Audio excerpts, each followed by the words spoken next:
पुन्हा म्हणतो की हीच सगळ्यात मोठी प्रेरणा आहे, की जेव्हा भिंतीला पाठ लागते तेव्हा 2 पर्याय असतात. एक तर हातपाय गाळून त्या परिस्थितीला शरण जाणं किंवा पूर्ण ताकदीनिशी पेटून उठणं. जर हातपाय गाळून शरण गेलो तर 100% तुमचा पराभव लिहिलेला आहे. पण जर तुम्ही पूर्ण ताकदीनिशी लढायचं म्हणालात, तर 50% शक्यता आहे, की तुम्ही जिंकणार आहात.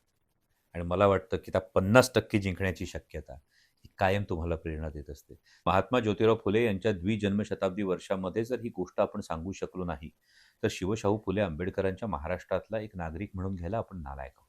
ज्या मातामाऊलीला, ज्या स्त्रीला अस्तित्वच नाकारलं गेलं होतं, तिला कर्तृत्वाचं आकाश उपलब्ध करून देणारं हे फार मोठं कार्य आहे. आधी मालिका वाहिनीची होती.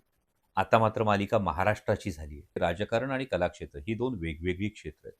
किंबहुना मी एक असा राजकारणी आहे, की मी काय काम करतो, माझं घर कशावर चालतं हे मी ठामपणे सांगू शकतो. या 31 विरोधी पक्षाच्या खासदारांना एकूण जिल्हा नियोजन समितीच्या माध्यमातून किती निधी मिळाला किंवा राज्य सरकारच्या माध्यमातून किती निधी मिळाला, या 31 खासदारांच्या मतदारसंघांमध्ये किती महत्त्वाचे प्रोजेक्ट्स आणता आले, याविषयीचा जर तुम्ही डेटा काढला, तर एकूणच ही लोकशाहीची गळचेपी आहे का?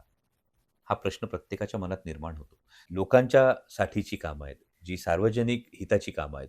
या कामांच्या बाबतीमध्ये जर सत्ताधारी आणि विरोधी असा जर भेदभाव होत असेल, तर हे लोकशाहीला पूरक आहे, की हे लोकशाहीला मारक आहे?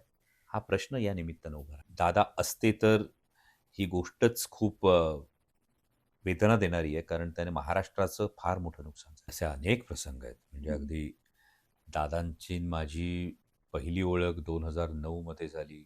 2014 मध्ये खरं तर राष्ट्रवादी काँग्रेसमध्ये येण्याविषयी विचारणा झाली. तेव्हाही मी आधी दादांशी चर्चा केली होती. किंबहुना मी शिवसेनेत प्रवेश करणार आहे, ही गोष्ट माहीत असलेल्या शिवसेनेच्या नेत्यांव्यतिरिक्त एकमेव महाराष्ट्रातलं नेतृत्व अजितदादा होते.